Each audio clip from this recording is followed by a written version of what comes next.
Do you want links from other apps to follow your secret mode browsing? Samsung Internet has a setting for that. Let me show you how it works. First, open the Samsung Internet app. Tap the tabs icon. Then tap the more icon in the top right corner. Select secret mode setting. Now, find open links from other apps in secret mode. Then turn it on.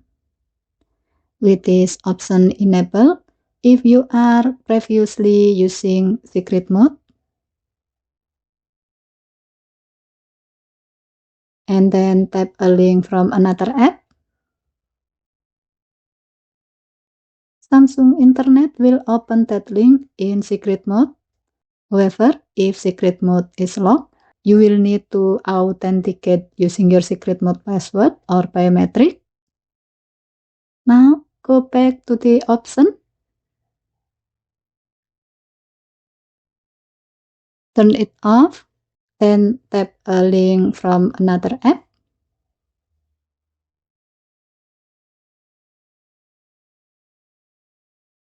The link will be open in normal mode even if you were previously using secret mode. Given to the function, you can turn the option on if you want links from other apps to follow your secret mode session.